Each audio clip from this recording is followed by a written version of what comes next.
Killer. So today we have Chris McGlynn, nice Irish name, associate editor at ESPN, founder of The Aftermath, SB Nation contributing writer, host of the Ultimate Podcast. Chris, appreciate you hanging out today, man. Thank you so much. Yeah, of course. Happy to do this. I've love podcasts and stuff like that. This is actually the first time though that I'll be on the other end of this. I'm No usually the one way. interviewing people. Yeah. Really? First time, man. So I appreciate it. Congratulations, man. Well, congratulations to you, and thank you for letting me have the honor. That's amazing, man. I really appreciate that. Yeah, of course. I love doing this type of stuff.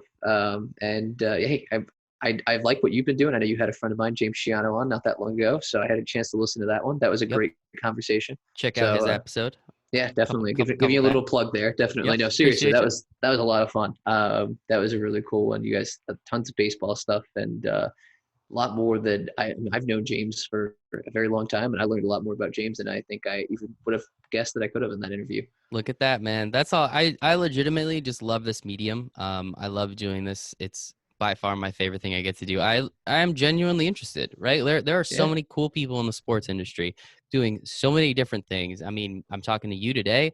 I spoke with who the heck? I spoke with a couple people earlier this week. I spoke with a gentleman who's a former Swedish football player, like actual American football, and now the project he's working on. Like, I get to meet so many cool people doing so many cool things, and all I want to do is ask questions. That's how I grew up. So why not just keep doing it, right? Yeah, absolutely. I did not know there was football, like American football, in Sweden. Right?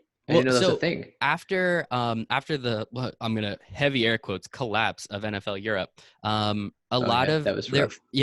There were a lot of fans that were still legitimately interested in the sport.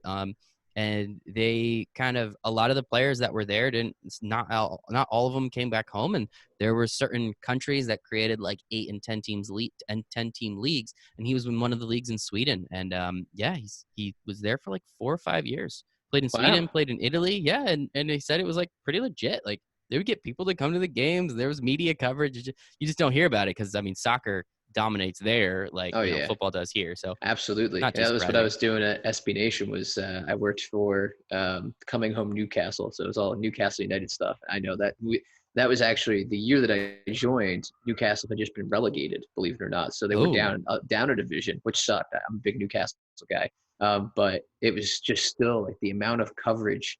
It was really hard to watch games, but the amount of coverage like they had, and it didn't matter that they were down now in the English Championship. Like it was still the second division of English soccer completely dwarfs anything else in England in terms of sports. It's ridiculous. Other than maybe insane. Cricket, but I don't really know a lot about that. Yeah, I still don't understand. I love baseball. Tried to understand cricket. Just couldn't do it. Yeah, the scoring makes no sense to me. I just don't understand how it takes a week to play a game. Like, that's the thing. Like I understand here, like we have 3-game series, 4-game series. Those are 4 different games. It can go 3-1. It could go 4-0. It could go 2-2. But having a game last an entire week, I don't know, man. It just sounds like too much to me. Yeah, I'm with you on that. But I'm sure I'd love it live. I'm sure it would be awesome live. That's true. Good point. I haven't considered that. Right? Hooligans, everything's better live, right? You got to love it. And so first question, why do you love sports, Chris? Oh, boy. That's a loaded one to get us right off the bat. Yeah, it's nice. It's good. It's the For the Love of Sports podcast. I have to know why you love sports, right? Exactly. I mean, that's kind of the epitome of all of this, right? I don't know. It's hard to explain. I think I always just loved I played all sorts of sports growing up. So I played, football, basketball, baseball, soccer. Eventually latched on with Ultimate Frisbee, which I love. I'm sure we'll talk about a little bit in this because that's a pretty unique answer to the sports that you played while growing up. But it was just a lot of fun. I always loved the, kind of forging those bonds with my teammates and being a part of it. And very quickly, I don't know, I just kind of was one of those things that loved to watch on TV whenever I could, loved going to games. I went to my first NFL game with my dad when I was 8.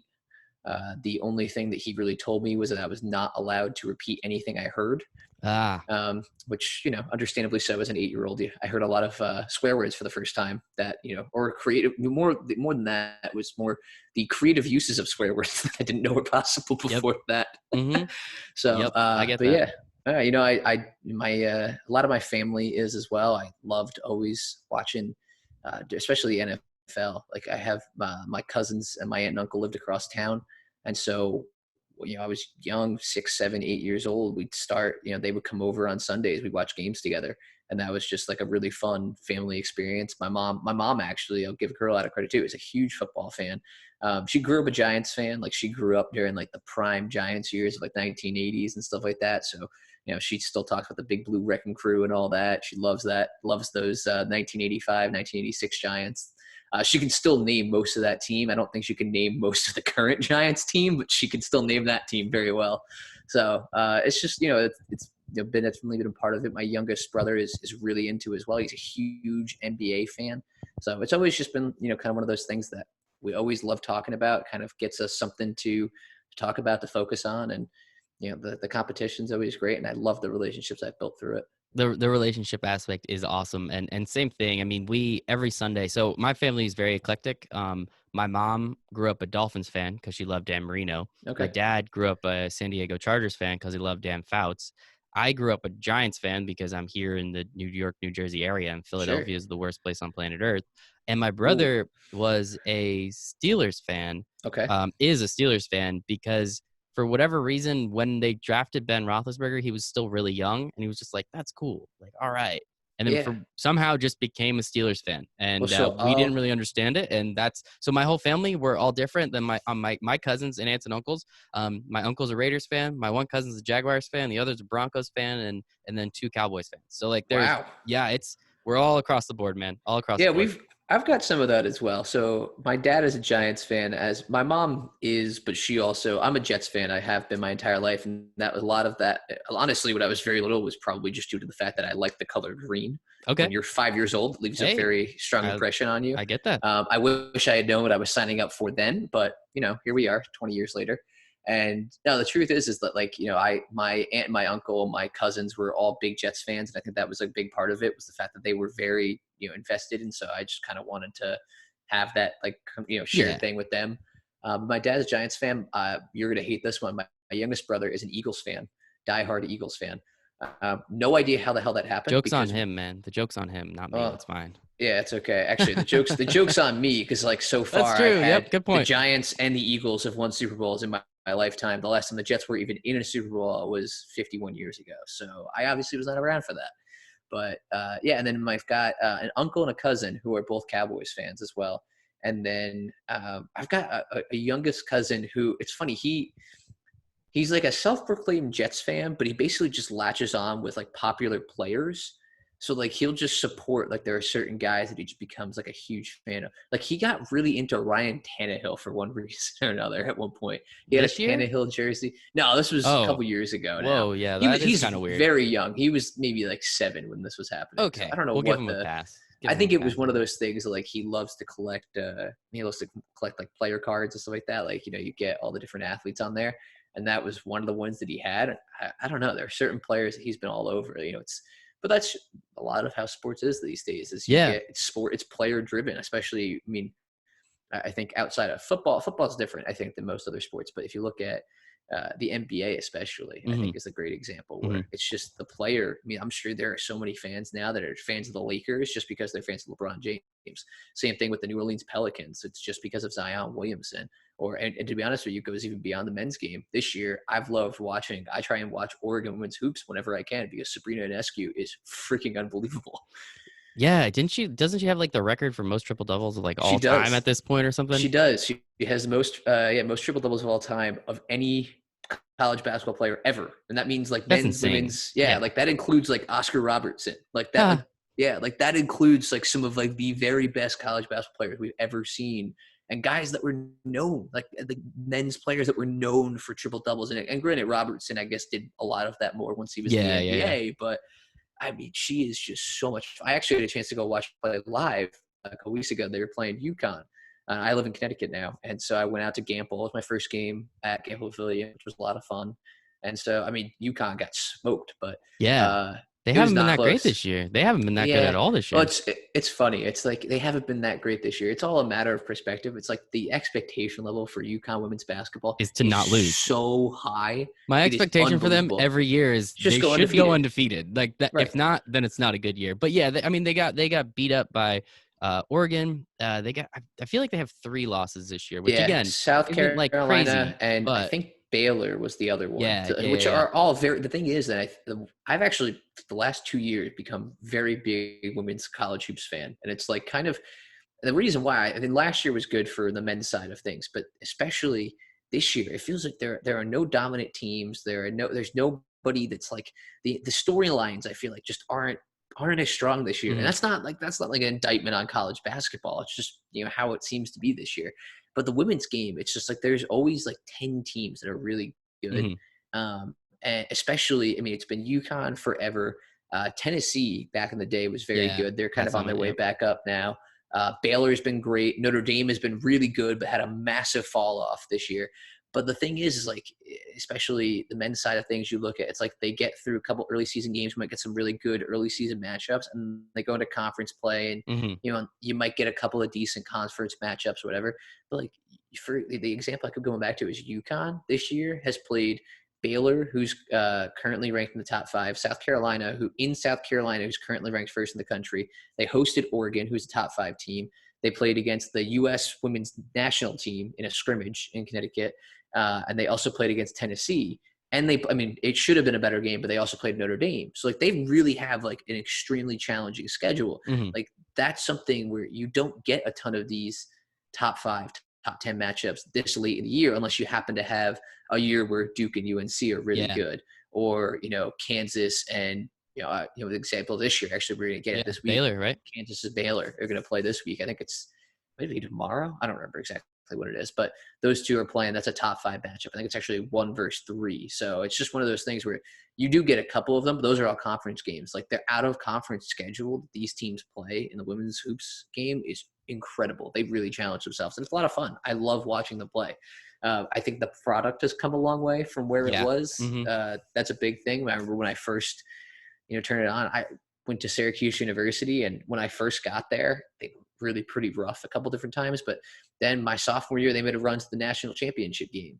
And then I watched them play really close with Notre Dame in a year. They went to the Final Four in a home game. And then the following year, I watched them, just play a couple of really good games. They made the tournament, made a couple, I think they picked up, maybe it was a Sweet 16 run or something like that. But, the product overall that I've just been able to watch is, I think, significantly improved, which is a lot of fun to watch. And I mean, there are some great players there that I think just kind of fly right under the radar.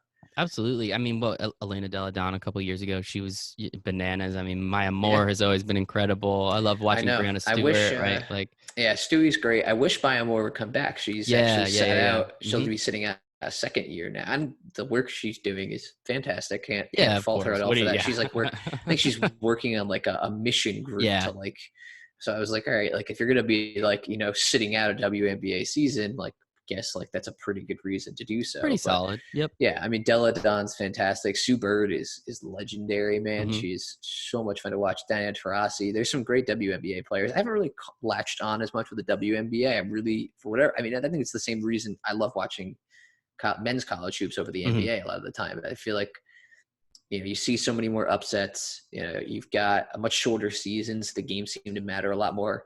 March Madness is literally the greatest month of the entire year. Hands down. That first weekend, that Thursday to Sunday, all I do is sit in front of my television. Yeah. I don't care what I need to do. Like, if I'm I remember a couple years I was at work and I literally just had like my second screen, the CBS, just to watch what the heck was going on. Like, it was incredible. And it's there's nothing like it. And I totally agree. I actually like NCAA more than I do NBA. I'll watch the playoffs, of course. I'll watch playoff anything. I don't care what it is. But I will always prefer to watch a college game. Yes, I know the product isn't as good. Yes, I know all the reasons they can't shoot as well, blah, blah, blah, blah, blah. But but it's more fun. There's more emotion in it. Yeah, there's more emotion in it for me personally, to watch and enjoy. And even though this year, so I'm a pretty big Duke fan, and this year you say, UNC's been terrible this year, but that game was still the best one of the year, like hands down. So it's one of those things where it doesn't matter who's good, who's not. You know what you got to do? You got to throw those record books out, brother. So and those rivalries I think are great. And that's the thing is, I don't think there are those built in. Like, obviously, you used to have Lakers Celtics as the best example I could go with. Obviously, that was a phenomenal rivalry that spanned decades. But I mean, it's been a long time since those really got heated up. I mean, you had a little bit of that Warriors Cavs type thing for a few years there, but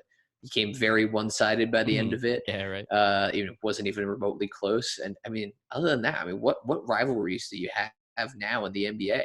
I mean, you don't have the Bulls and Pistons. You don't have, the bad boys push Jordan. Like, you don't, all Hopefully these guys. LA. That's the only thing. That'll be good. That's should be true. Fun. Hopefully that's for 3 or 4 years. But other than that, and the worst part is I'm not staying up till 1 o'clock in the morning to watch those games. Well, I am, because that's actually what I do. I have Perfect. to be Yeah. there for those things, which is fine because it No, means, you get to be there for those yeah, things. Come on now, I you get get to. to. Oh yeah, But yeah, I mean, no, I'm in bed by like 10 o'clock, 10:30. yeah. And I'm trying to fall I asleep. usually wake up around that same time the next day, if not later. Yeah, I get that though, but that makes Yeah, sense. If you're, you got to do what you got to do, man. yeah. So obviously, Chris, you know a lot about sports, and not just all sport, not just like football and baseball and basketball. Obviously, we just spent 10 minutes talking about the WNBA and the women's college game, which I think is pretty cool. So I mean, let's talk about you for a minute. I mean, you're an associate editor at ESPN. Your notifications come to my phone every once in a while. You're obviously You're writing welcome. for SB Nation. Yes, I appreciate you.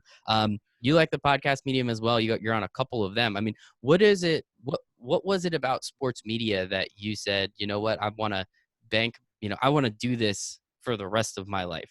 Well, it's funny actually. When I first started doing this, I really just wanted to get into journalism in general. I wasn't even so much set on doing sports journalism, which I thought was pretty interesting when I look back on it, because I can't imagine doing anything else now. But I happened to take like a journalism elective when I was in eighth grade, and that was it was fun. I liked the opportunity to get exposed to it. We were not very good, obviously. When you're 14, 13, 14 years old, your writing is you might think it's great. You look back Oh on it yeah. 3 or 4 years later, and you're like, "What? How, I published this?" Oh goodness. Take this Those are, down. Take this down. yeah, exactly. Those are the things that you cringe at when you go back. But I mean, you got to start somewhere. And so I took my high school actually has a great high school newspaper. They still run the Highs Eye. I'll plug WHS, my Westfield High School in New Jersey. And they have a great newspaper program that they do, and they've been running for years. And they've moved a lot more towards digital in recent years. I was there as they were kind of still in the earlier stages of that. They had the website, but they were still trying to expand on the amount of content we actually put up there, how we functioned online and stuff like that.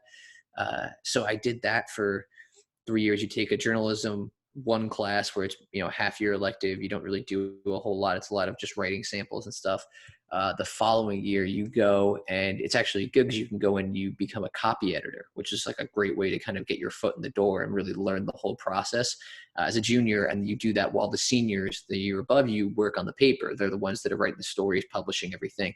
But you'll go through and you'll sit down and you'll read these stories and you'll figure out, okay, why does this work? And it really was a great opportunity to just see what they were looking for in terms of student writers. And so then senior year, we step up, we do the paper ourselves. And I was pretty resistant to it, honestly, to doing sports, because I felt like there was always this type of thing where, especially guys in journalism, you get labeled as, oh, you're a sports guy. You might not know anything really. Oh, you're just doing this so you can cover sports. So I actually kind of fought against that a little bit. I wanted to do, I think we had like a web editor in chief, and I was interested in that position and had looked into potentially doing like the op-ed page, our opinion editorial page. And I put down sports editor. It's like my third choice. And they sat me down and they were like, why is this your third choice? They're like, it seems like a logical fit for you. And I was like, I don't know. Like, I just, I think there are other opportunities out there that don't necessarily have to be just because, just sports.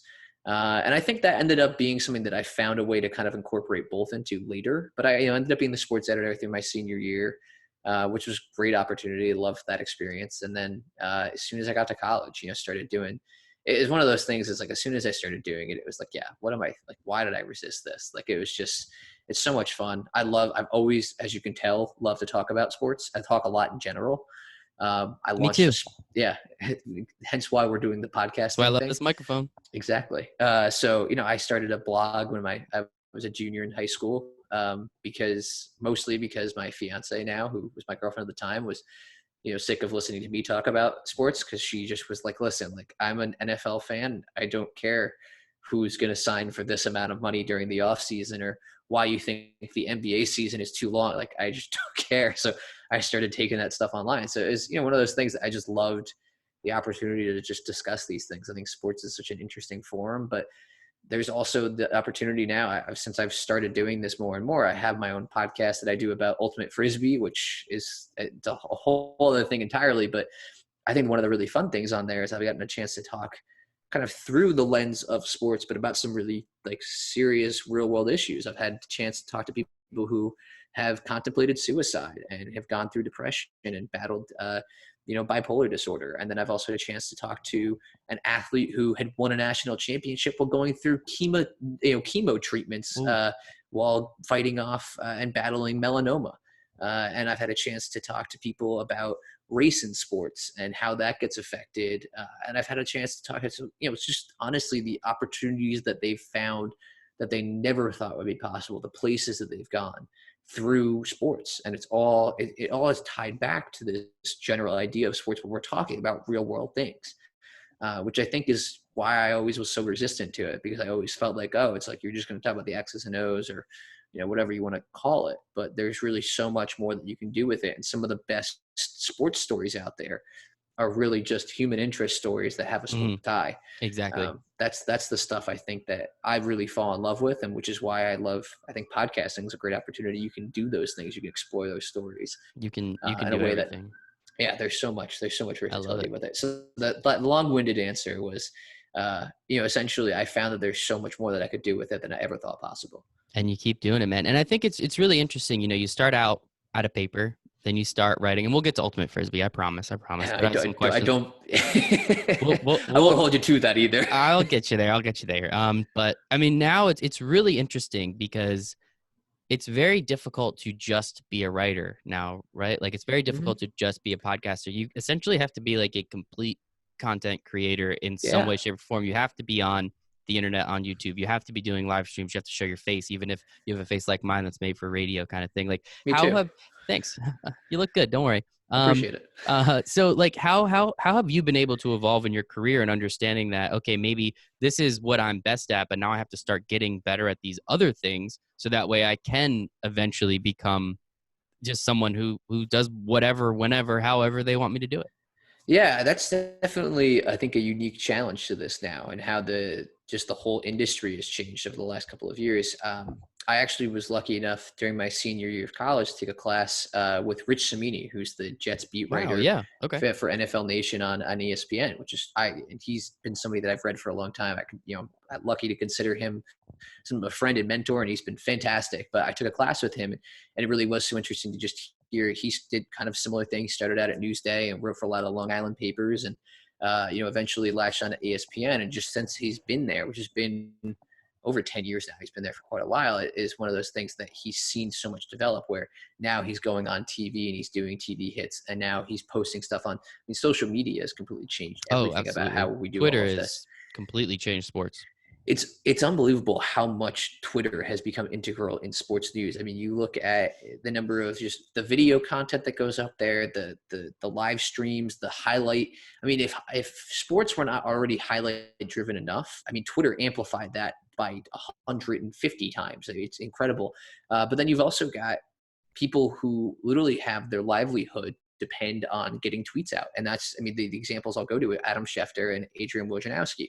And obviously I'm biased because I work at ESPN, but those two guys, it's one of those things. It's like, as soon as they tweet the news, and that's where everything disseminates from. And it's really an interesting process there. So long story short, getting back to your real question here, is that there's so much that you have to do. And so when I was in college, I actually really had set out and wanted to do broadcast journalism. That was something that I was really interested in. That was primarily why I chose to go to Syracuse. They have a great program there, the Newhouse School. A lot of noted alumni that work at a lot of very big, large media companies. So, a lot of things to aspire to. And there's a lot of things that I hold against Syracuse, and there's some things that I think they really need to work on as a university. For those who are familiar with what's going on up there right now, they've had a lot of things with, they just had a lot of racial tension, and the administration being very out of touch with the students. Honestly, almost prohibitively expensive to go there, which gets you a very specific set of students that are able to afford to go. There's a lot that I think Syracuse needs to improve upon. And I don't mean to completely just drag my alma mater right now, but I think the one thing that they do really well is the communication school. That's why I went there, and it's why I would choose to go back if I ever had the choice. It's because of the opportunities they have there. They connect really well with the alumni network. They bring in people who work in the field to become adjuncts or full-time professors. And that was a lot of the experiences I had there, was just learning from people who had done it before. And so, kind of while I was going through and learning kind of throughout, the program they set you on, you start out doing, some radio stuff your sophomore year. And then you start to build into doing more TV on camera stuff your junior and senior years, to the point where my senior year, my capstone class that I had to take was actually just essentially every Monday we went in and we produced an afternoon news show. And so you went out like you would any other journalist. You went out into the city and you found your story, you interviewed people, you set up whatever you had to do. You did your live hit potentially, or you recorded your stand up, which is what we call at the very end of a lot of the times at the very end of the news package, you'll see the reporter who, they might have kind of did something to introduce it. They go off, you see a lot of other things, maybe some interviews and stuff like that. But at the very end, usually they tag it with, and that's what we're expecting to see, going forward this week. With NCC, for example, we used NCC News. I'm Chris McGlynn, tag off, do stuff like that, whatever you had to do. And so that was an awesome opportunity. Stuff that I mean, granted, looking back, I hated it. Like that was a great learning experience. I couldn't do it. I just knew that it was not for me. They call it like a multimedia journalist, I'm stuttering now, MMJ. And it was one of those things I was just like, I can't imagine doing this. And I've got classmates who do it. I've got a friend of mine who works in Idaho and does a great job. He's been at MMJ there. Another classmate of mine who works down in South Carolina now.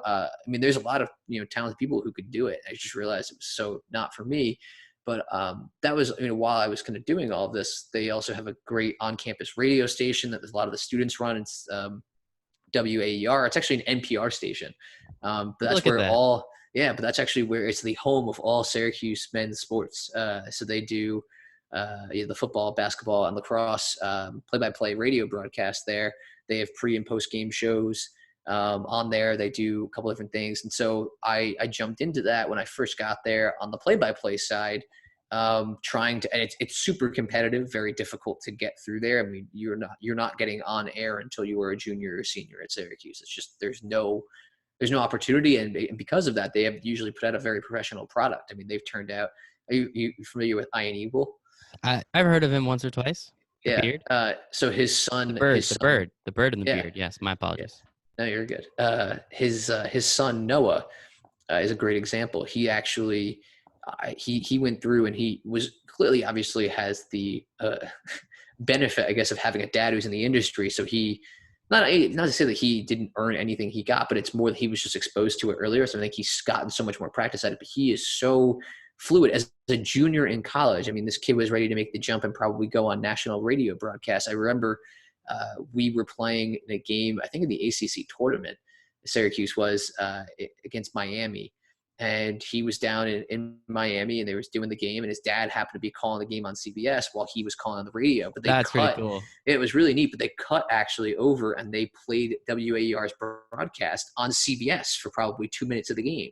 And it was just, I mean, Ian Eagle is incredible in his own right, but Noah was, you could just tell, was just so ready immediately. And that was the product, because you had to wait so long. So that now Noah, immediately after graduating, went and joined and is the Los Angeles Clippers play-by-play guy for radio. So that was like his first job out of college, is to join like a major NBA franchise in the second largest media market in the country.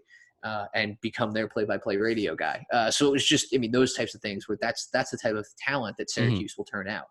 And that's how prepared they get you. So I went through that, realized that I was maybe not quite ready for that. And eventually, after kind of starting some of my own podcasting stuff on the side, worked my way into doing talk radio. It was just a kind of happenstance thing. I actually ran the website there at WAER. So that's the thing, is like, I just kind of threw myself at whatever, and opportunities. It works, like, man. You just kind of have to say yes to whatever comes your way. It was genuinely like I was the director of web, like all of our web content for a year and a half there. And I happened to be talking to, I knew the guy who was the talk director, and I'll give Cora Thompson a ton of credit, because I was sitting there, and she looked at me and she goes, "Why don't you join the talk staff?" And I was like, "Do you need people?" And he was like, "Yeah, if you're open to it, then sure." So I joined, and I did a lot of demo tapes throughout the fall and my senior year, and slowly worked my way into eventually getting on air. I did a couple of post-game shows for lacrosse, which was a lot of fun. I got a chance to be like, like an on-site person. Like I went to a game and they had me on for, as a basketball, kind of like the reporter. They sent to the game and I came back and gave my like on-air report of the game and talked to the host. So stuff like that. Like it was just, and that's the thing. It's like, I just viewed it as fun. Like it was so funny. It was like, everyone's like, oh, like wow, you're really busy. I'm like, yeah, but I want to do this stuff. Like that was the thing. It's like, you just want to keep doing it. So if you really enjoy what you're doing, who cares I'd rather be really busy with something that I want to do. And at that point, it's not really busy. It's just fun, right? Like, I mean, you're busy doing it, but you want to be doing that anyway. Like you'd rather be busy doing that than anything else. Active's maybe a better word, because busy always has such a negative connotation to it, right? I give you that. I think that's busy. a good way to describe it. It comes off as negative. You're active. I'm just doing a lot of stuff and I love all of it, right? Sure. Like that's the most fun. And it sounds like, again, going to Syracuse, doing all that. Thankfully, your high school, the teacher or whomever was like, well, no, you should probably stick to sports, man. You're pretty good at it. I owe Mr. Batista a lot on that one. Shout out all these shout outs, man. I make sure. Hey man, I gotta remember where you're from. I started out as just some random, I mean, I'm still just some random kid, but I mean, the fact that I'm working at ESPN is just mind boggling to me. That's like every kid's dream. Every like sports obsessed that was my dream. So let's talk about you at ESPN. You're an associate editor.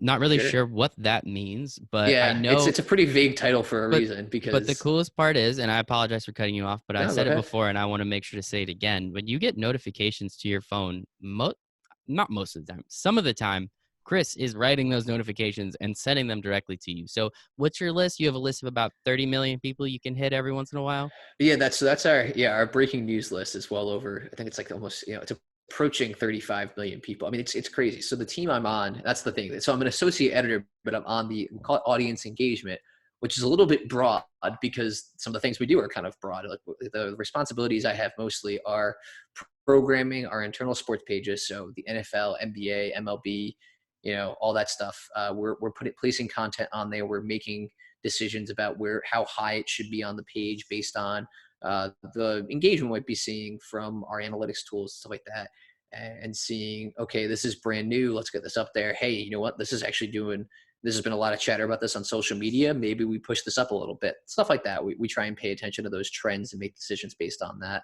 But then on the other side of it, we do. That's like kind of the two responsibilities. You have the pages, and then we handle sending out the alerts. And not every single one of them. A lot of them are automated. If you're signed up for, like the start of game alerts and stuff like that, we're not individually sending those. But when we've got a big game on ESPN or something like that, we're sending out, hey, tune in, watch this game. Example I can give, I've been on for, when Rob Gronkowski retired, I sent that news out. Like I was the one that was hitting send on that and sending it to, I probably went to 35, 40, I don't exactly know, because we also have like our we have the different lists that we have pre-built. It's based on what people favorite in the ESPN app. It just comes down to, if you decide you want to sign up for breaking news, if you want to get NFL news, in your case, you're a Giants fan. Obviously, the Giants and Mets, I know, are two big ones. So you're obviously signed up for Giants and Mets news. So anytime that we have those alerts come in, we pick our Giants list, we pick our Mets list, and we'll write up our alert and we'll send that out. So that way Giants and Mets fans can be informed on what's going on. And sometimes it is just content we have too that comes in. We'll send that out because it's like, hey, we've got, I wasn't in the other day, but example, Mel Kiper's latest mock draft comes out. We send that out because that's a huge traffic driver for us. But also, I mean, everybody loves to read mock drafts. So everybody loves mock drafts, dude. I love nuts. Them. I read them all the time, and none of them, I mean, like the best guys get like 4 out of 30 right? Like it's insane. I've been doing my own actually for like 4 years now. I love the NFL draft. I actually launched as part of the blog that I run a podcast on the NFL draft. And I've like devoted way more time to scouting and mock drafting and coming up with big boards and really taking some time to figure out what it really means to scout a player. I can look at a guy and go, oh, he can throw the ball well, but what else are you looking for? You're looking at the mechanics, you're looking at decision making, you're looking at how he reads through progressions. There's so much that goes into it. I think it's such an interesting thing as it is. Like, you do this every year. We do, this year especially, I feel like, it kind of feels like the top 2 picks are solidified. Yeah. It's probably going to be Joe Burrow and then Chase Young. But then after that, I mean, it's literally anyone's guess. And then some of it is hard because you've got trades that come into effect. Mm-hmm. And then, that might bump one player down, and it's all of a sudden, okay, this team who didn't think that player was going to be there jumps all over this. It's so difficult to try and predict what 32 NFL teams are going to do in a row because exactly. It's not even like sequential because things move around. Like there are teams that'll jump up or they value this. Everybody's got their own evaluation, so it's impossible. But I mean, that type of stuff, I love that. But anyway, bottom line, getting back to your question, because I know I can ramble. First, I'll just have you come on in I guess March, April timeframe, and you can talk about your mock draft. How's that sound? Sure. Okay, cool. I would love to do that. Killer. I would be all over that. Sounds good. All right. Anyway, whatever you were just saying. Sorry about that. So no, you're fine. I basically trying to get back on track here because I'm rambling again. So I like the rambling. It's fine. If I really wanted to circle you up, I'd get you. Don't worry. Fair enough. That's good sign of a good podcast host right there.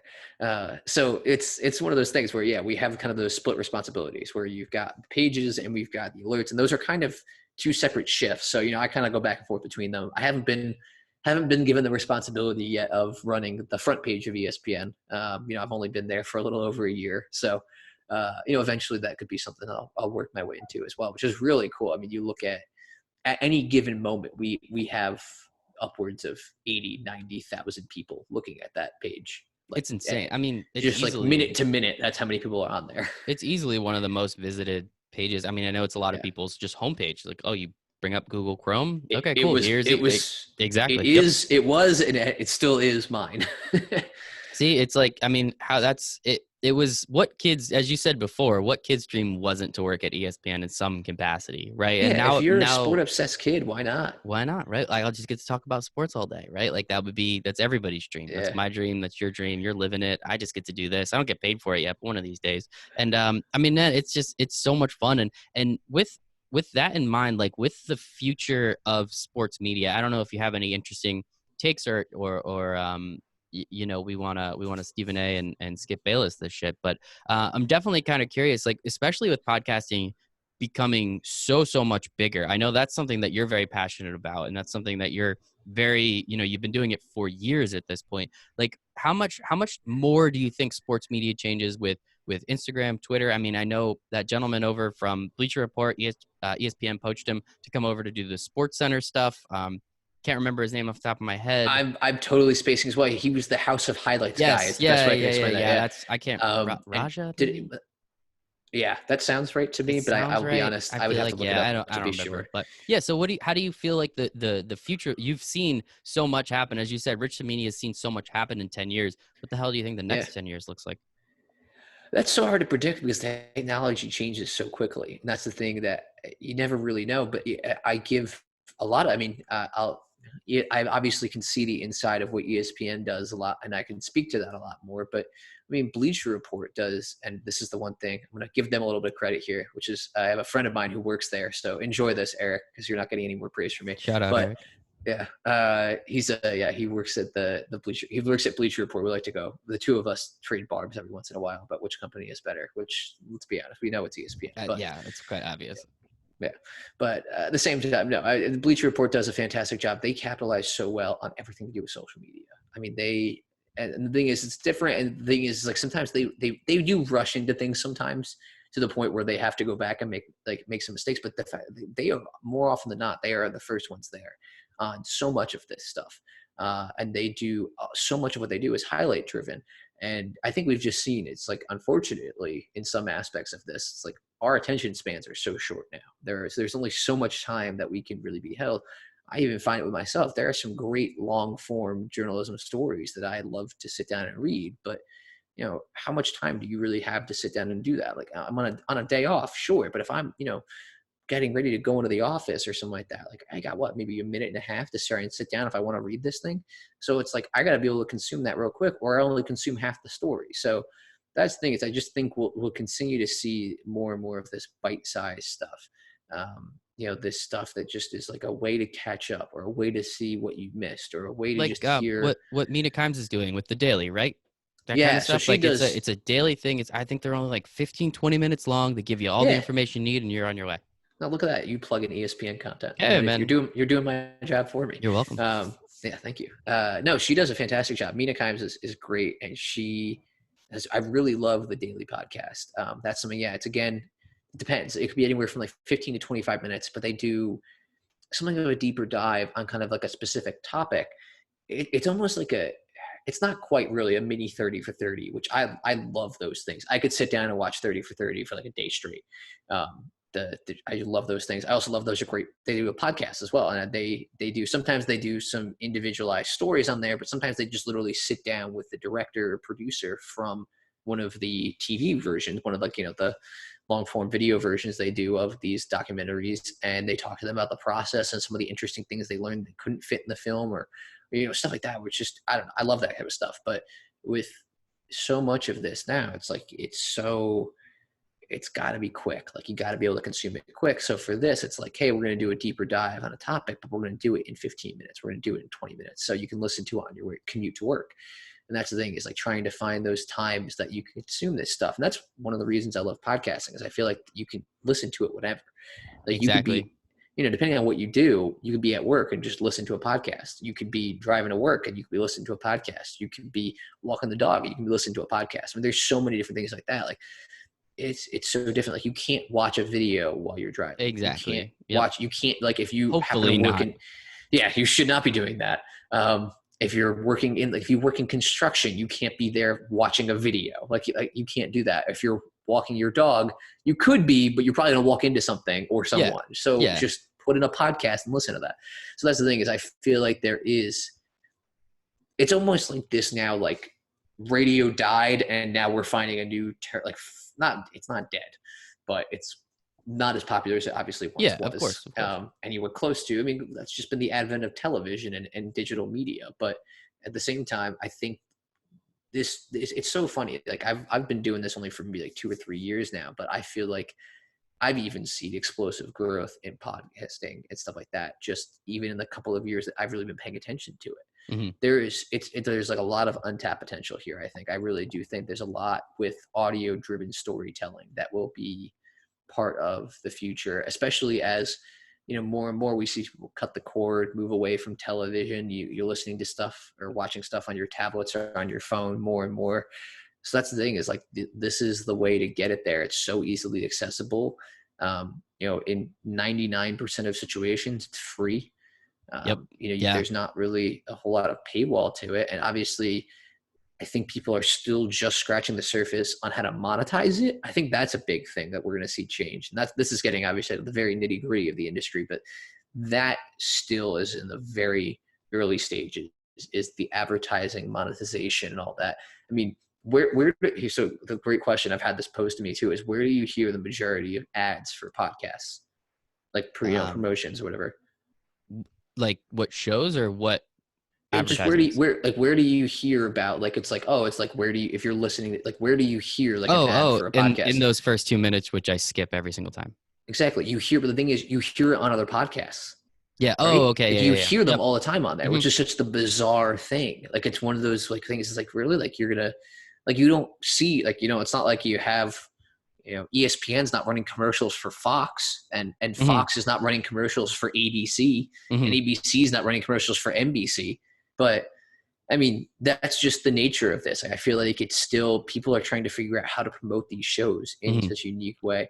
And social media plays a big part in that now. I think the ability to promote content or anything on social media obviously allows, so many more people access to promoting things that they didn't have previously.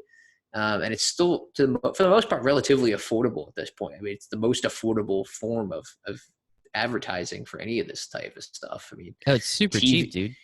TV is exorbitantly expensive. Radio ads aren't as expensive as they used to be, but they're still, pretty expensive. Yeah, and the demos and the specificity is not there, right? Like if you're it's one thing on ESPN radio, okay, so essentially kind of you what the demographic is, but if you're listening to Zach Lowe's podcast, you're getting a more specific demographic because it's a basketball fan now, right? Like you could start to break it down more and more. And I think, the specificity of some of this stuff is insane.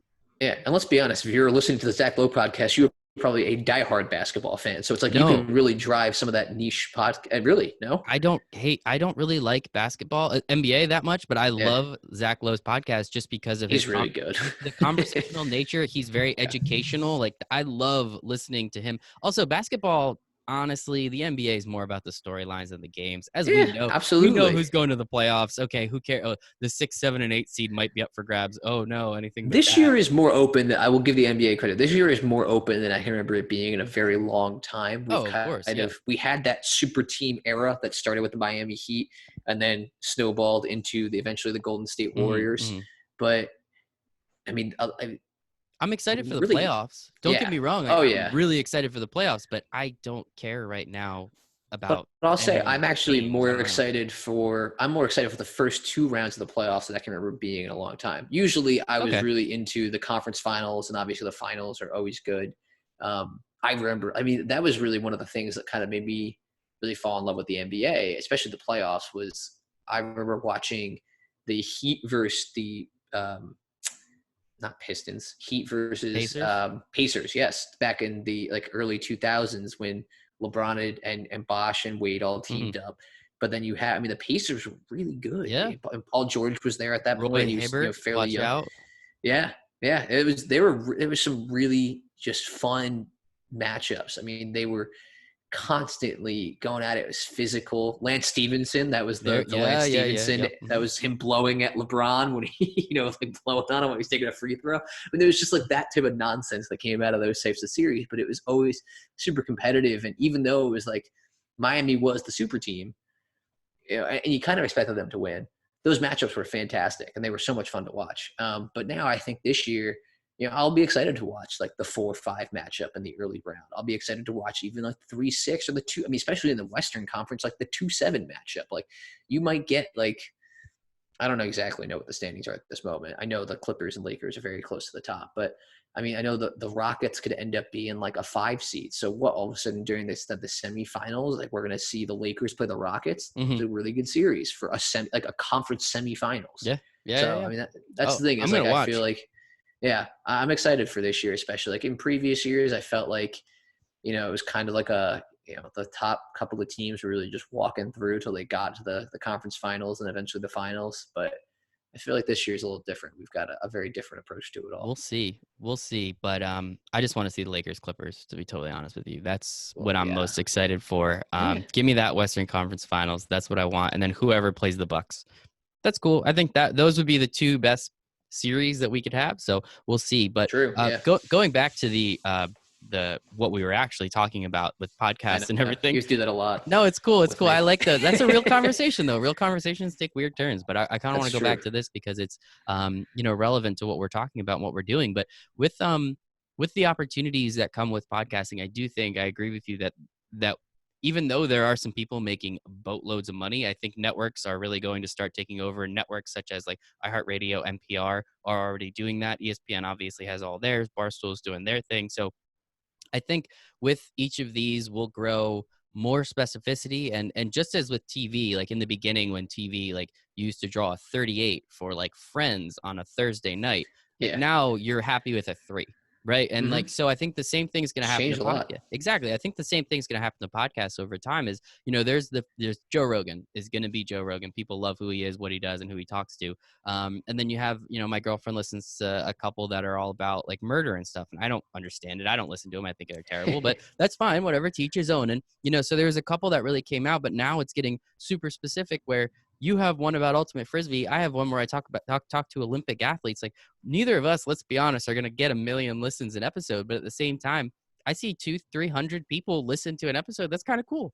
All over the world, people are interested in these Olympic athlete stories. Same thing for you. People are interested in these stories of these ultimate Frisbee players because that's what they do. That's what they love. And I think just with so many coming out, I mean, there's like 1 million active right now, which sounds like a huge number, but that's really not that big at all, considering there's like almost 400 million people in the United States, and most of them only come out once a week. Like, there's really not that many. Like, there's so many things that you can get interested into. So, I mean, so let's talk about. I told you I was going to get here, but let's talk about Ultimate Frisbee a little bit. You love it. I do. Working media in it. This is a labor of love. I don't know how much money you make. I gotta assume it's not too many at all. Not too many dollars at all, but.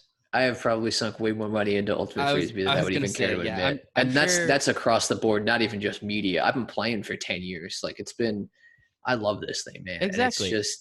it's almost So yeah, addictive when you talk about, sure. So for tell us those about who it. are Yeah. completely unfamiliar with this whatsoever, it's almost like a bit of a cross between football and basketball in some aspects, where you play on not far off from a football field. It's 110 yards long with 20-yard end zones, and then you've got 40 yards wide. So it's not exactly, obviously it's a little more narrow and a little bit shorter than a football field with larger end zones, but it's played with a Frisbee, or really a disc is what we call it. Frisbee is actually just the brand.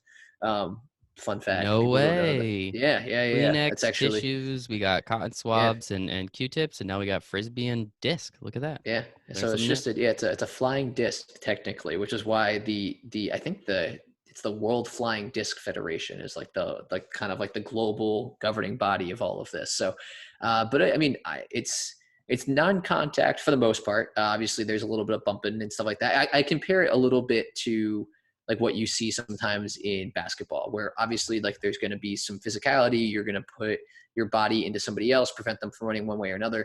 But obviously, you're not going and knocking somebody off their feet. That's going to be a foul, that type of thing. It's not like football where you're tackling anybody. But it runs. It is the style of play and the gameplay is very different, I feel like, than a lot of other things. It almost runs like a half court basketball offense, where it's like you get somebody, once you have the disc in your hands, you establish a pivot foot, and that's it. You don't get any steps like you would learn in gym class. I'm going to spoil everyone's gym class experience here. You don't get 3 steps like you do in gym class. So you establish a pivot foot there, and usually you have a defender who's forcing you to throw one way or another. 2 primary throws you have are your forehand, like in tennis, where you see the fore part of your hand, and then you have your backhand. So, that kind of helps dictate how the offenses run a little bit. You'll see most offenses will have probably 4 or 5 players push downfield, what we would call cutters. They're receivers, essentially looking to try and generate space for themselves, get open to receive a pass. And then you've got usually 2 or 3 players who kind of hang out more in the backfield, closer to where the disc is, and we would consider those, we call them handlers. They're essentially our main throwers there. So, and you get players that cross over between the two of them. It's not like you have a set role usually. It's so different than I think a lot of other sports where, and that's because I think it's just still so much in its like infancy as a sport. You don't have players who are exclusively handlers. Like you nobody can be, exclusively one, because you might end up where find yourself downfield and now you need to make a cut to get open as a receiver. So it just, I love the sport though. The thing that brings me back to it all the time, and this is something that I actually talk about in my own show, because I'm always so interested to hear why people love to come back, because it is such a niche thing and there is so much time and money that people have to invest in it, because it's so, it's kind of just this grassroots thing still. Even though it's been around for the last 50 years, it's still, kind of very much on the periphery of what everybody understands. So, but I love the community. I mean, it's like nothing I've ever experienced in sports. And I mean, I've had some great teammates in other sports between, I played a year in high school for football. I played soccer until I was in high school. I was not a very good basketball player, so I quit that pretty early. But I played baseball until I was in middle school as well. But like, I have never encountered a better sports community than Ultimate. It is just, it's something else. And the reason for that, and this is probably an integral part of the sport that I probably should have explained when I was talking about it, we don't have officials. We don't have referees. Everything that's done in this is done through essentially an honor code. We call it spirit of the game. And I think it really leads to, and there are people obviously that abuse that, and that's the biggest concern that everyone always has when you talk about that sport. But it's actually a lot less common than you would expect. You certainly get players who are jerks about calls or disagree, and sometimes that does become a bit of an issue where the game will grind to a halt because there's a 2-minute long discussion about whether or not a player was actually fouled while trying to make a catch. So stuff like that does happen. It's not perfect, but I mean, it completely changes. I feel like there's a lot of mutual respect you have to have for your opponent in this. Whereas, in other sports, you're just looking to beat the guy, and you kind of play with, when you play to whatever you can get away with, even if it's technically just outside the line, like the lines of the rules. Whereas like this is kind of all we have is the rules that we have set, and we are the ones that have to enforce them. So it is just like the integrity is great from that regard. I think I personally really like that. Even now, like there's semi-professional leagues that are popping up for both men's and women's, which is great. The AUDL and the PUL, American Ultimate Disc League and Premier Ultimate League. Highly recommend if you are interested at all. Please check them out. They're both fantastic in terms of putting products out there. But it's one of those things that they have integrity rules in both sports where you can actually go and override an official's decision. Like if a referee calls a foul and you're like, no, that was a clean play, like I whatever. Or if there's no foul called and the player's like, no, I definitely hacked him, like that should definitely come back. Like that exists, which I think is really unique and a really cool thing. And something that I think just speaks volumes about what the community is all about as a whole. You also just meet some really fun and unique people. It's a very, very vibrant community. You meet people all types in this sport. It's really, which I'm sure is true, but I feel like it's even maybe exemplified more with this because it is such like an underground type thing in a lot of ways. I was gonna say, I think anybody that's been to like a major college campus kind of knows what you're talking about when it comes to the vibrancy of the crowd. It's definitely something, I think most people at some point saw it or played it. I hope in college. It is a blast. Not something that I do on a regular basis. I don't know too many friends. I'm also really bad at throwing a Frisbee, so that doesn't help. But it took me a very long time to learn how to throw, like 3+ years before I could like even be like proficient. Love it, man. And clearly you can hear it through your voice, how excited you get about just talking about it.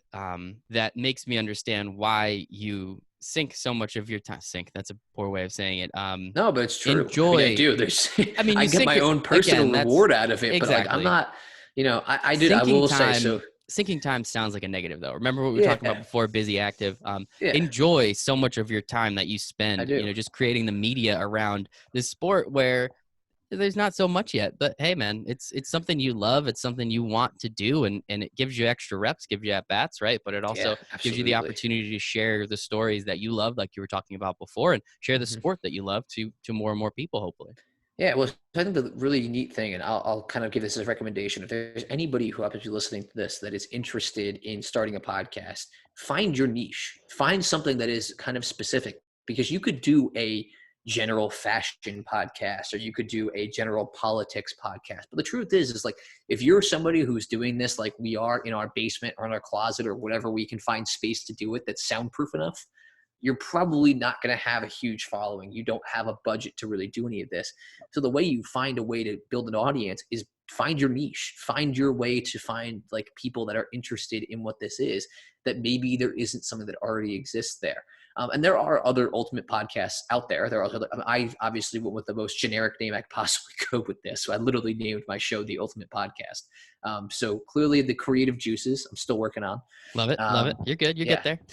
But the thing is like, that's the thing is like, I kind of knew, I felt like I was enough of an authority on it, even though I still will pretend to be the foremost person on the sport at all. I felt like I played it long enough and knew enough about it, but I've also learned a tremendous amount by doing this.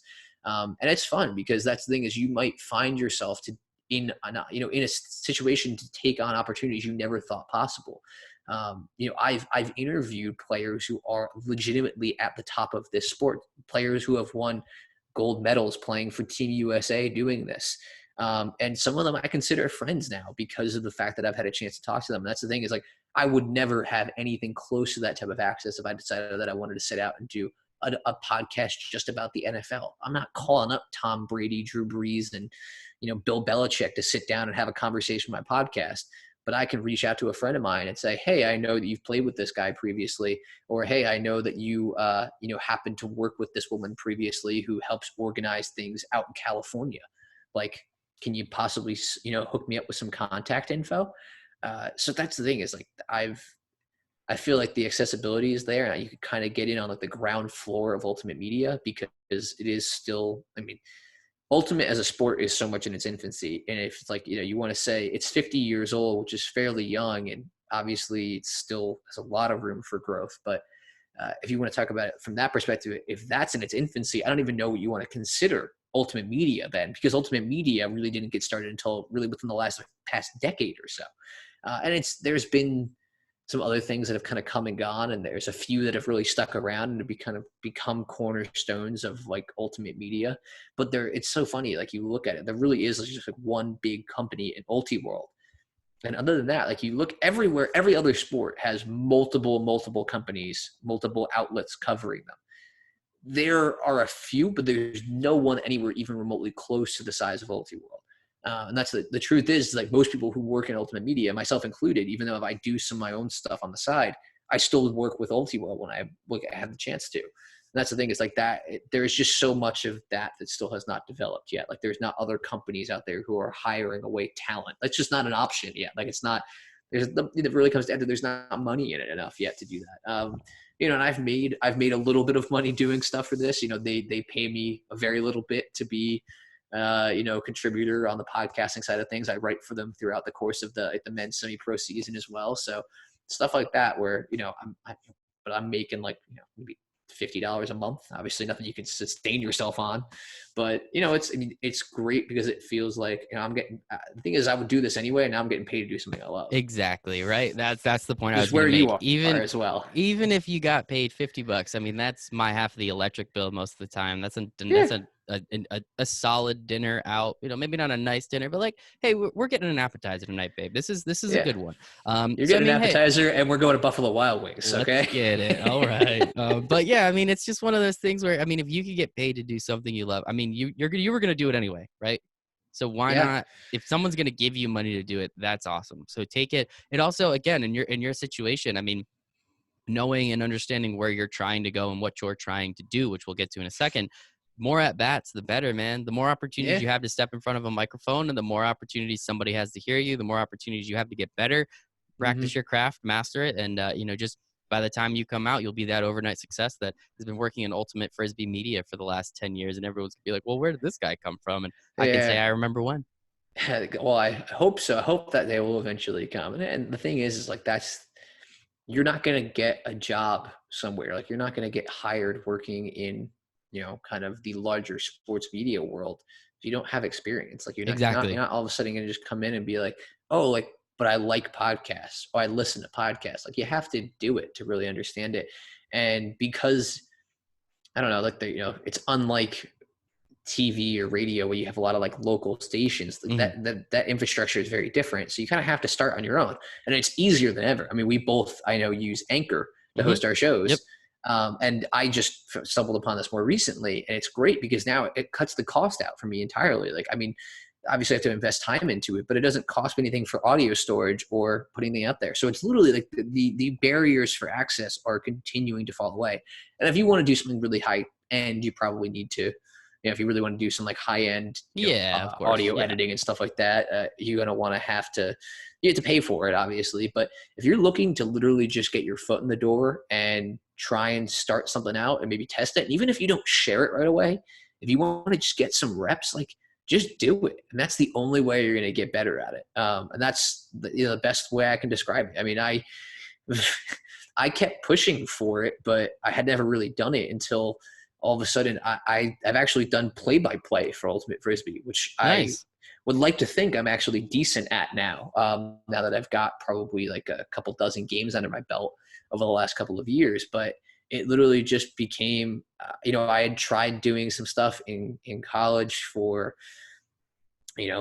just kind of behind the scenes, just recording like taking an old game, watching it and recording myself and listening back to it. Really, really bad. But, that's how you learn. The first couple times, dude, the first few podcasts I did were awful. Oh my God. I've gotten a lot better. Well. I've also done like 200 at this. I've done like 200 at this point. So it kind of makes sense that you're going to get better over time. But I mean, that's the way you got to do it. Especially, it's really funny. Like, there's always that joke with college kids, and it's just like, oh, the entry level job's looking for like 3 years of experience. And it's funny in like normal corporations, but it's real life if you want to work in sports, because there's so many people that want to work in sports. You need to do something to set yourself apart, right? Like you want to work at ESPN as a writer. You better have been writing for the last 5-10 years at that point. You better have been writing in high school and college and probably a little bit out of college. You want to be on TV. Well, YouTube's a thing. You can make a YouTube channel relatively easily at this point. I mean, a camera will cost you a couple bucks. And after that, I mean, that's the barrier to entry. So you want to be on TV. That's what you have to do. Great example of this. I have a friend of mine, Marquez Brownlee, MKBHD, who is now a pretty well-known like tech reviewer on YouTube. He started over a decade ago now, literally just making videos reviewing tech, and he just did it for fun. And now that is his full-time job. Is he runs a YouTube channel, and he has a brand that he does. It's like, kind of like a multi-million-dollar brand. I believe I had a friend of mine at work actually look it up recently, and they said his net worth is over, it's like over $2 million, something like that. This is literally a guy. Yeah. I mean, it's great for him. And he's had some great opportunities, sat down and talked to Bill Gates and Elon Musk and, done some really, really interesting things in the world of technology. He's appeared in commercials with Will Smith. Like, it's pretty legit. Like, he was in a Samsung Galaxy commercial just as himself because he was notable enough that he was like, oh yeah, like, talking about some of the things like the features in the phone. It's like he made a name for himself, but it's all self-started. Like, he didn't, he obviously had help along the way. He was able to network and do different things, and he is incredibly bright and talented. But the truth is, like, he didn't need to graduate from college to do any of that by that point. I mean, the thing is like it's easier than ever to get involved with this type of stuff. It doesn't cost you anything to sit down and just, even if you don't have a laptop, to just write on a piece of paper. If you have a laptop, open up Word or Google Docs, whatever the heck you use, and just sit down and write. Or if you want to, record yourself, take your cell phone, find your recording app and record it. It doesn't need to be really high quality stuff that you're doing quite yet, but you're not going to get, it's like anything. You have to do reps of it to get better.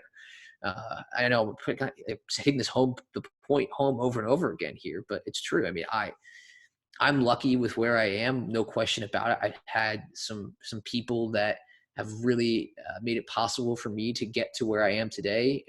Just in the industry, people help me networking and all that type of stuff. But I mean, a lot of where I am is solely because, like, yeah, I took the time, I sat down and I did this. Like, I wanted to, write. So I wrote. I wanted to make a podcast. So I did. Like, it was just things that was like, you know what, like, I want to do this. I think I could see myself doing this one day. So I'm going to do it.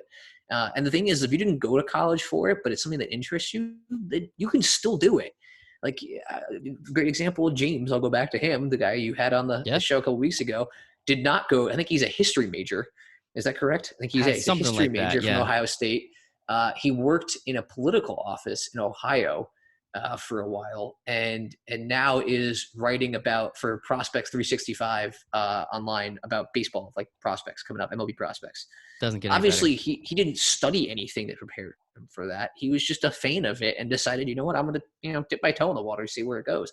And he's still very much in the early stages of it, but now he's writing for legitimate online publications. Yeah, a few of them. I can't imagine he's making a whole lot, but like, the thing is, like, if you're setting out to do this just to make money, then you're probably in the wrong line of work. Mm-hmm. And the truth is like, if you're passionate about it and you want to get better, is just start doing it. Exactly. And there's literally nothing else I'd rather do than hang out with people like you and get to ask you questions. And, hopefully one day I get paid to do it. But if it takes 10 years, then all right, I'll see you in 10 years. At that point, hopefully I've done 2,000, if not even more. You're going to be very prepared in 10 years, because you're churning these things out like clockwork. Minimum of 200 this year. So I think we're up to about 40 right now. So we're well on our way. Yeah, I was going to say you're definitely on pace then. Oh, we're very much on pace. Obviously I would like to hit 100 before June. That way I know I'm very, very much on pace. Yeah. And then it's also fun for the networking aspect. I've gotten to meet people like you. Sure. I've spoken with James a few times, but this was just another opportunity to get to know him even better. So now we talk semi-regularly, and it's just one of those things where I just am reaching out to people and genuinely want to know and understand who you are and what you do, because I think everybody's got a story. All you have to do is ask a couple questions, and we can have a pretty interesting conversation about women's college basketball or ultimate Frisbee, some things that I did not think I'd be talking about. I knew I was going to talk about ultimate Frisbee, but I didn't think I'd be talking too much about women's college basketball, and that's cool. That's fun. Hey man, and it's great. I can't plug it enough. I know there are so many people who are so against it for whatever reason or another. It is so good. Like, it's just a product that's out there right now that I think just does not get as much appreciation as it deserves. It's so, I think there are aspects of it where I think the women's college basketball game is much more polished than the men's college basketball game. Now, obviously, you can argue with athleticism. Athleticism, that's obvious. But here's the thing: is even that gap is closing, because there's a freshman at Stanford this year who can throw it down. She can dunk. Like this gap is closing. Like there are players now who are reaching that point. Like you're going to start to see players who can dunk in women's college basketball in the next couple of years. But the interesting thing too is it's so different than the men's side of things because you have to be 21 years old to leave college basketball on the women's side to join the WNBA. So you get 3 years minimum of development in there. So you see teams that it's like you might have the top freshman in the country who's like a role player off the bench. And so the thing is like by the time that player is a junior and is like one of the best players in the country, she's really damn good. Like it's unbelievably good for what we would expect from like a college basketball player, the best college basketball players in the country. I mean, you look at last year, the Zion Williamson is a freak of nature. He's absolutely incredible. But like you look at like some of his other teammates who like in RJ Barrett and Cam Reddish. Yeah. So the thing is with those two guys is Barrett's actually been pretty good, but like, Reddish is, he's like nowhere to be found in that Hawks roster. He's not doing much. Like, right. It's the Hawks just, too. You should, if you can't crack the Hawks, they're not very good. So they're getting better. But still, I mean, come on. And the thing is like, and then that's, maybe not the best extent. I know that there was development that needed to happen in Reddish's game and stuff like that. Like he was not viewed as like a pro ready prospect. But it's like you see, and like the thing is like as good as these players are, like the example I'll give, like Megan Gustafson was the National Player of the Year, won like the equivalent of the Wooden Award in the women's game last year from Iowa.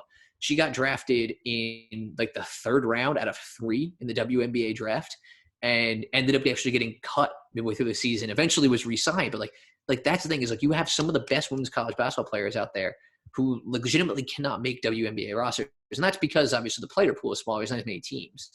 But I mean, that's the thing is like you are genuinely getting the best of the best. Like you don't have these guys who are just like hanging on to the end of rosters or like, they might have been average college players. Like they were good, but they were like, not great NBA players. Like you're seeing some of the best female athletes in the world playing this sport and essentially women's soccer because there is no football. You're not getting that draw. There isn't the same kind of draw for softball that you get with the men's side with baseball. It's like, if you want to watch like great sports, go watch women's soccer and go watch women's basketball because those two sports, it's like that's where the best women in the world and really, I mean, the country and then the world at large are playing athletically. I mean, that's what it is. So it's the women's soccer team. I mean, from this past summer was incredible. I mean, what they did, and I mean, just more ways than one. It was everybody, like who wasn't talking about it. I mean, obviously there's the political aspect of it too, which kind of heightened it, but the fact that they were just rolling through competition, winning and beating the best teams around the country and around the world, beating England, beating France, beating all these teams and just kind of taking it to them. I mean, that was awesome to watch. Yeah, and the thing is like if you think about, and maybe the expectation level plays a role in this, but if the men's team, like if the U.S. men's national team won the World Cup, I mean, it would be like the country would have like a party for like weeks. Hell yeah, that'd be awesome. And not to say that there wasn't, obviously, there was a huge ticker tape parade, tons of celebration by the women's team. But it's like, it's like, do people not realize how difficult it is to be as dominant as they are? Like this is unprecedented level. Like we were talking about UConn women's basketball earlier. It's like that's the same. Like they are the epitome of excellence in sports. Like unprecedented levels that we have never seen. I mean, the women's national team is just, they were essentially untouchable at times. I mean, their closest game they played with France was a really exciting one. When they won the World Cup final 2-0, and it was kind of like, okay, yeah, we knew that was going to happen. Yep. Yeah. Like, you don't see that even on the men's side. Like even like, when you get years where Germany is really good, or I mean, Brazil is really good. And sometimes you get those lopsided results where like the 7-0 game. Of course, yeah. Back a while now. Those are funny. Those were hilarious, but you get stuff like that. But it's like it's not assumed. You can't go into that. Like you could have gone. Like I wish I could go back now. I don't know off the top of my head and look at like what the odds were for the U.S. women's national team to win the World Cup, and then compare that to what because I'm sure they led to what then the top men's team, what the odds were. It's like you're looking prohibitive favorite. You found them. Yeah, exactly. So it's just interesting to me, and maybe it's the development of women's sports around the world. Obviously, has come a long way. It still has a long way to go. The thing is like the best thing that you can do if you're interested in promoting it is just talk about it. I mean, just bring it to people's like awareness. Like you raise the profile of it by talking about. I mean, the fact that you were talking about Elena Delle Donne earlier. I mean, the fact that she's becoming more and more of a household name. Brianna Stewart, who is probably the best women's basketball player in the world right she's finally coming back. She had torn her Achilles, is finally back healthy and getting into shape again. But she was the reigning WNBA MVP before she got hurt. So it's really kind of hard to argue. There's a whole lot of better female basketball players in the world than her. Yeah. But it's the more that you bring those names up, the more that there was that say her name movement. And it's huge because it's so many times it's this player on whatever team. It's you wouldn't do that in the men's game. Mm-hmm. You wouldn't just dismiss their name. And so you have to treat it the same way. And the thing is honestly, I believe this is if we did treat it the same way, if we gave them the respect and coverage that they deserved, it probably would have a much bigger following. Maybe not the same as the men's. Yeah. I don't know that that's the same. I don't know that they would do definitely all things equal would be quite as popular because there's just people that will find reasons not to like it, and some of them are valid. I'll give them that. But the truth is, if as a country we invested the resources and time into covering women's sports that we do into covering men's sports, there would be a lot more fans of women's sports than there are currently. So I'm working on a project right now with a 3-time Olympic volleyball player, 2-time silver medalist. That's a humble brag right there. She's incredible. Oh my God, she's so amazing. Who is this? Her name's Lindsay Napella Berg. Okay. Oh, I just listened to that one actually. I listened to that show a couple weeks ago. I listened to yes. Yep. No, it was a lot of fun. That was cool. I think maybe when I listened to it was the most recent episode, so I just put that one on. Yep. You're perfect. Hawaii bound, right? For Hawaii. Yeah, she was cool. She's so cool, and she's working on this project. You heard it, but I'll let everybody else know. About helping young girls with understanding and looking up to sports figures that are also female.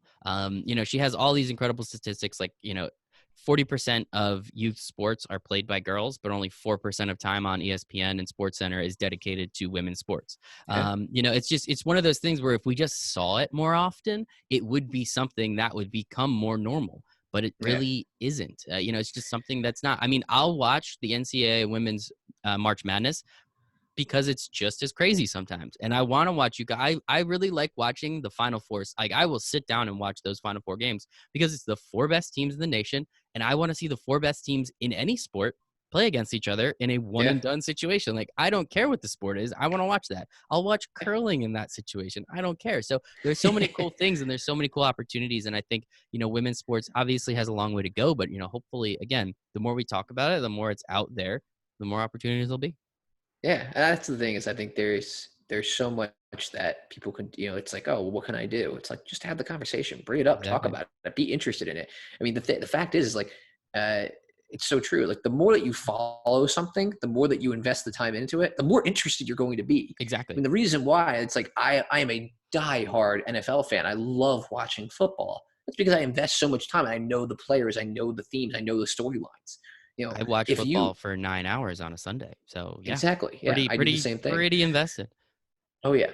So it's one of those things where if you did that, and I'm not saying that you just sit down and watch women's college basketball for 9 hours on a Sunday, because that's actually more often than not when they play. Might be a little bit tricky, but might be difficult. Well, it's also hard too. I mean, there's so many of the games are still not on television. Mm-hmm. I mean, even Oregon women's this year it's hard because there are some games, even regionally, sometimes they aren't on in local markets.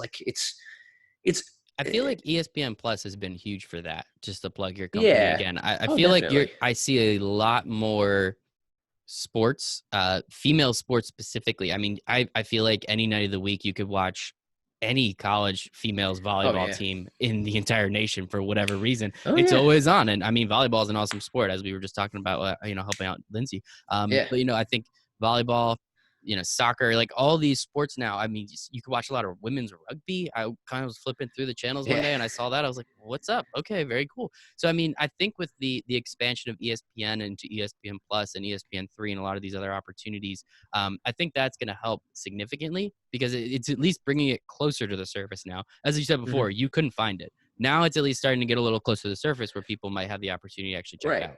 It's better than it used to be, but it's still got a long way to go. There have been a number of games this year when Oregon has played against another ranked team. A lot of the times they will be on the Pac-12 network because that's just, that's the Pac-12's fault because that's a whole nother conversation. But anyway. So that's a whole different thing. I won't get into the whole media rights side of things with that. But I mean, definitely with ESPN Plus too, it's interesting because it's I don't know how much people actually know about this. That's not we're not we're not producing those games. Like that's not more often than not. Sometimes that's, it's different, but more often than not, we're not the ones producing those things. Like you can watch like Dartmouth play Princeton in tennis. Like we're not going out there and like setting up cameras, sending people on site. It's more that we're taking those already existing streams and giving them a larger platform. Obviously we need to find a way to financially benefit from that, which is why there's the paywall, but it's $5 a month. Like, I think it's actually only $4. I think it's $3.99 a month to get ESPN Plus.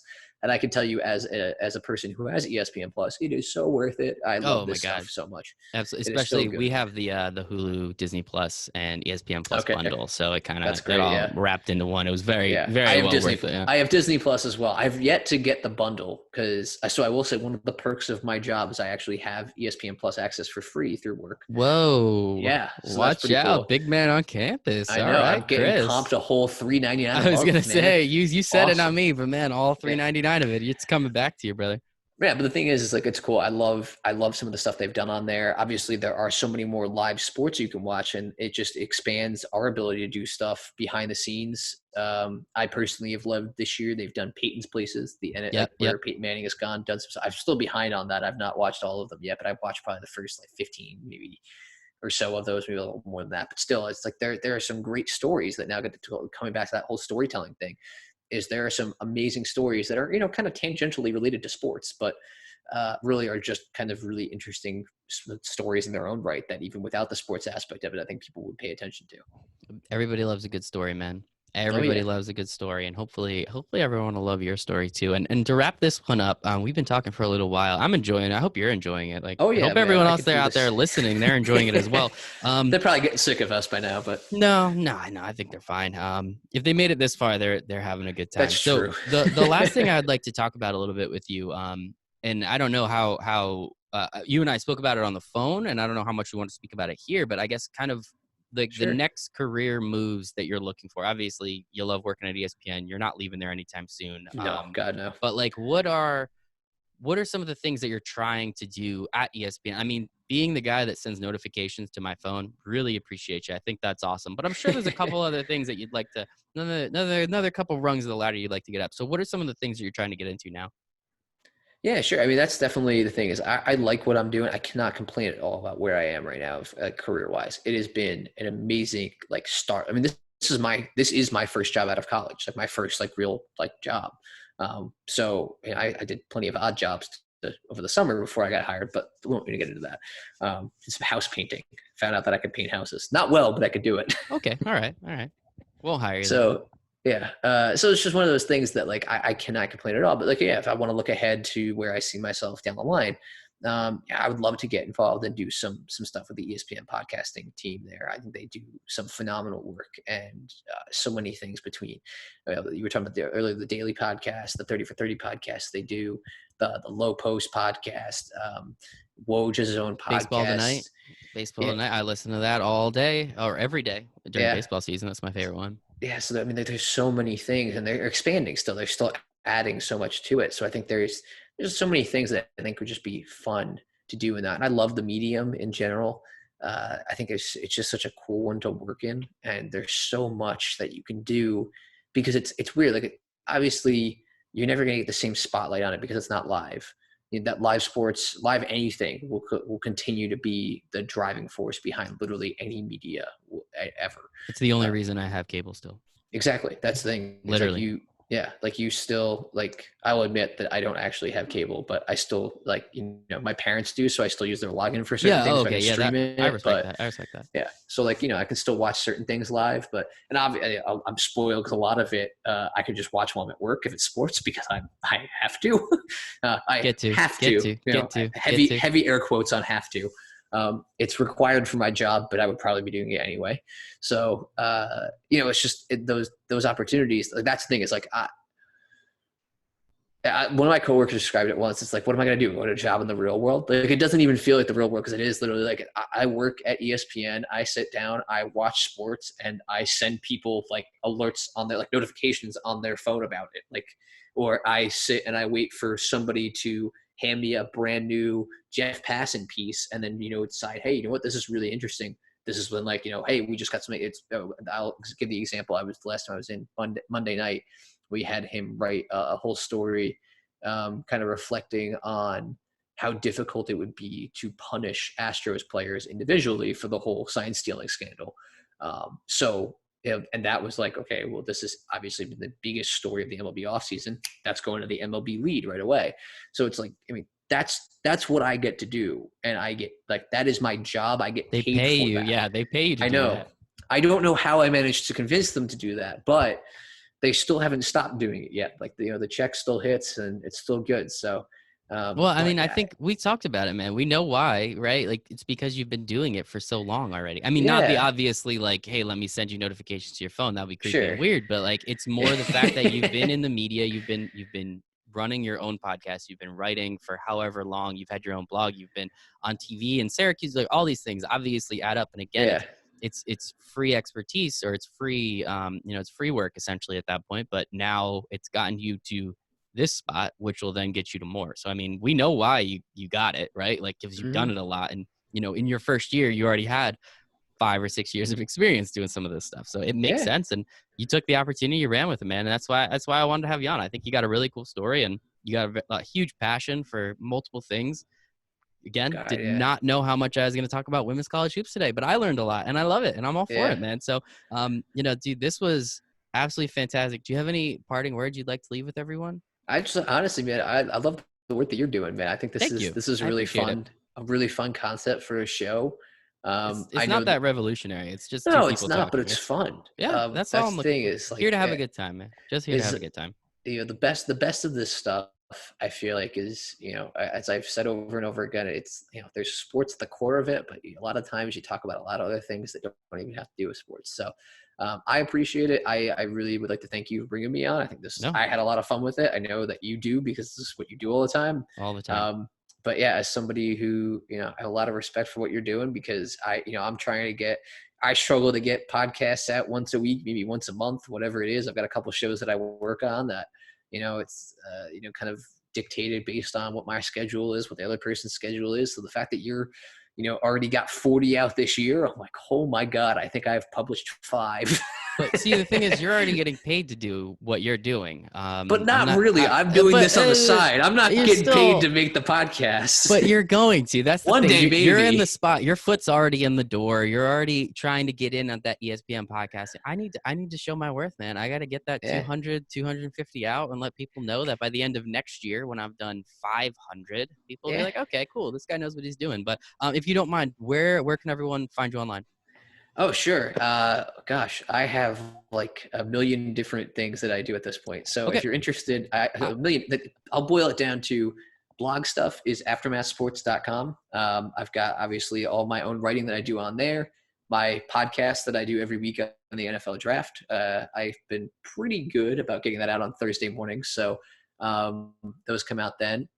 You can find me on Twitter. My Twitter handle is @CMcGlynn84, McGlynn. There's not really a whole lot interesting going on there, but I have a couple other ones that I use. I have the Aftermath one. I have an Aftermath Twitter handle that you can check out. I also have the Ultimate Podcast, which I'm on Twitter at the Ultimate Cast. Podcast was too long, so looking back now, I probably should have just gone with Ultimate Podcast, but it's cool. Live and let learn. Yeah. I mean, so those at the time, you probably should have saw that too, but looking back on it, you're right. It's okay. We're good. Yeah. We're good. I probably should have seen that immediately, but I was like, the Ultimate Cast. I don't know. But anyway, so you can find me there if you're interested in Ultimate Frisbee at all, or if you really just were curious to learn more about the sport. I've had some phenomenal interviews with people from all across the country, around the world, actually. I've interviewed players from other countries, which has been really neat. It's taken me places that I never thought I would go. I went to Cincinnati last summer, or 2 summers ago now, I guess, 2018, and covered a World Ultimate tournament there. Like, literally, like, there were teams from Germany, Australia, Great Britain, Mexico, the Netherlands, Belgium, like stuff that my worldview expanded a lot during that. I got a chance to go to San Diego later that year, which was fantastic because it was October. Oh, nice. Oh my God, it was so nice. I would go back in a heartbeat to go cover the USA Ultimate, which is the governing body in the country, hosted nationals there. So I got a chance to do play-by-play at the national championships and, do live reporting on kind of on site, which was just an experience in its own right. It's just, I mean, there are so many things. It's been so much fun with this. So now I'm getting into rambling again. But so the biggest places to find me, you can definitely go check out aftermathsports.com, at the Ultimate Cast, the Ultimate Podcast. You can find it pretty much any podcast network at this point. I'm hoping. I've been trying to get that out there as much as I can. And then if you want to check it out, I'm on UltiWorld as well, which is the ultiworld.com. I've written some stuff for them. I help run Stall 7, which is the AUDL, American Ultimate Disc League podcast that we do, semi-pro men's league that they run there. So covering that, that's it kind of in the off season. The season starts in like a month. So we'll be ramping up a lot more what we're doing there the next couple of weeks. But yeah, just trying to stay busy everywhere. No, exactly. That's what I mean. Again, we know why you got the job, because you've been doing all this shit for so long. So, and don't worry, everybody. I'm going to have Chris send me all the links because nobody caught that. So no, not at all. That's actually, probably what you were trying to tell me before. No. I just didn't, I was going to, but then you started getting into it and I was like, all right, let's just roll with it. But, Chris, this was awesome. Yeah, man. Appreciate your time today. And, I'll have you on again probably in about a month to talk about the NFL draft. Sounds good? I would love to do that. That sounds like a lot of fun. I'm looking forward to it, man. So best of luck going forward with some of the other ventures you got going on. I know you're very busy as well, and look forward to listening to this one and then a bunch of the other shows that you put out as it goes on. Can't wait, man. All right. Talk to you soon, brother. Sounds good.